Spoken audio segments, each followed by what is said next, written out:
come here as a doctor and a paediatrician, a children's specialist, to talk about the medical effects of Fukushima, accident that has ever occurred in human history.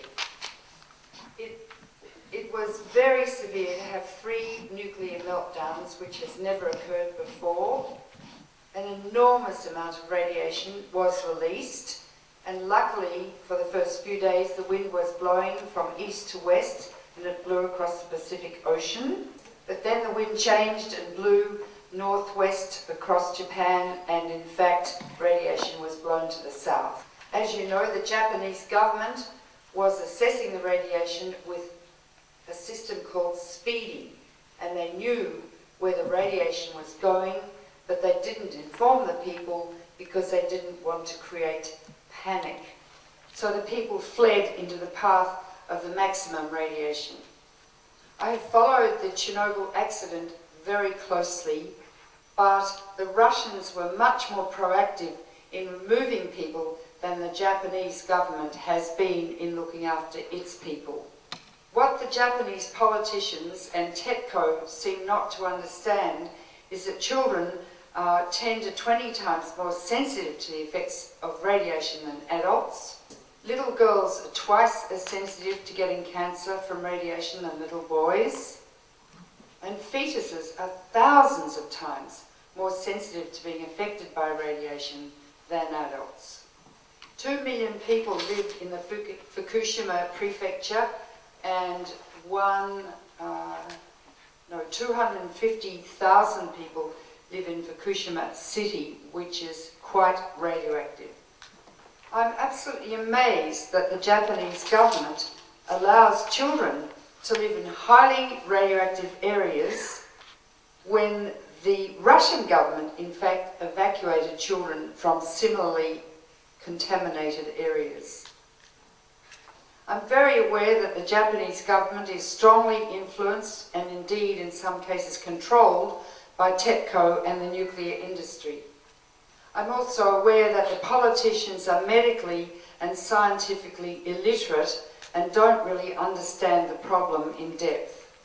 To allow children and pregnant women and women of childbearing age to remain in Fukushima prefecture and Fukushima city and in areas of very high radiation is medically criminal.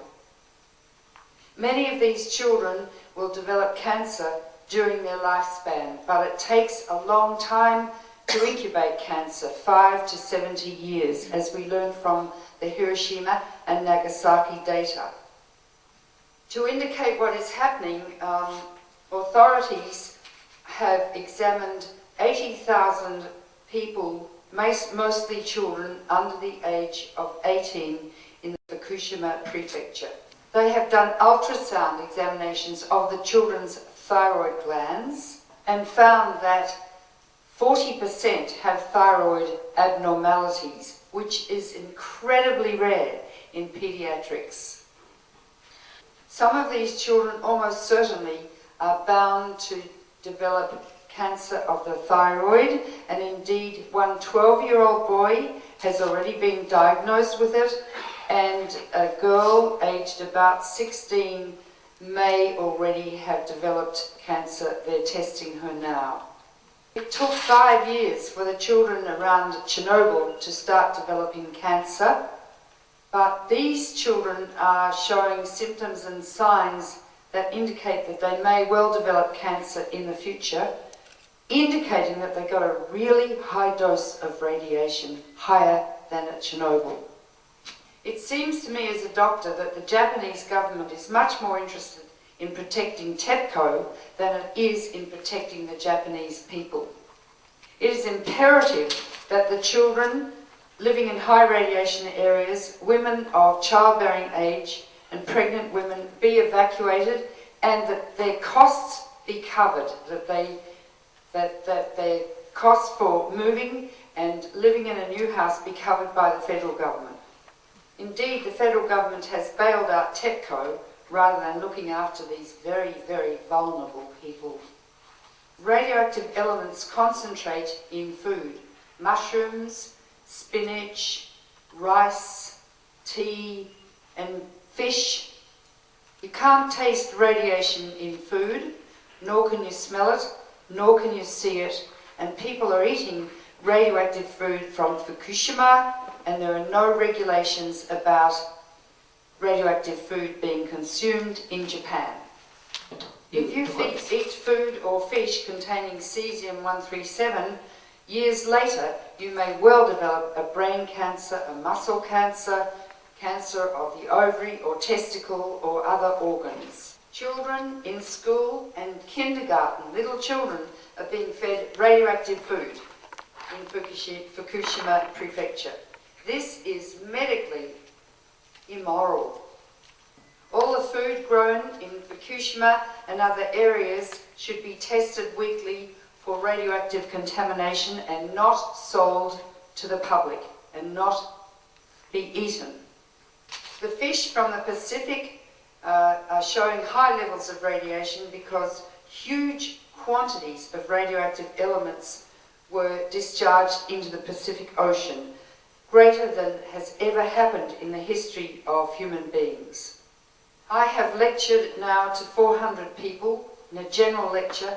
People are desperate to know what to do, and it's the media's responsibility to teach them facts about what is happening to this country because of Fukushima, and I don't see that happening in general.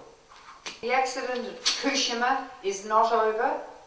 They say it will take 40 years to clean it up, but the truth is, scientifically, they will never clean it up. It's impossible. Cesium-137 lasts for 300 years, which means the food and the areas contaminated in Fukushima and other places will remain contaminated. The food will be contaminated. The people will be contaminated, ongoing for 300 years or longer. I don't think the government has any idea of the longevity of this disaster. I predict we'll see an epidemic of leukemia and cancer and congenital malformations in this exposed population over the next 70 years or longer. And I think the nuclear industry understands this, and the medical community in Fukushima, who are building a huge new hospital to treat cancer victims. There is no record being kept publicly of what is happening to those poor workers who are struggling to control the reactors, going into very high radiation areas. We don't know how sick they are. We don't know what radiation doses they've received. That all should be public information, and it's up to the media to find that out. The most important thing you need to do is to inform the people of Japan that if an earthquake greater than 7 occurs near Fukushima, building 4 will collapse, the cooling pool will fall to the ground, burning, releasing 10 times more radiation than at Chernobyl. That will be the end of much of Japan, and I don't think you really understand the danger under which you are living. Politicians are already saying if Building 4 collapses, Tokyo will have to be evacuated. I don't know where 30 million people will go. The Japanese government and TEPCO have not allowed foreign companies, the Nuclear Regulatory Commission from America, and specialists to come and help reinforce Building 4. And it's going to take them alone 2 years to fix it, to get a big crane on top to move the spent fuel rods. Anything could happen in 2 years. Why have they not reached out to the international community? And the last thing to say is that radioactive debris from around Fukushima is being taken to other areas of Japan and incinerated, thus spreading radiation in other areas of Japan. That's criminal.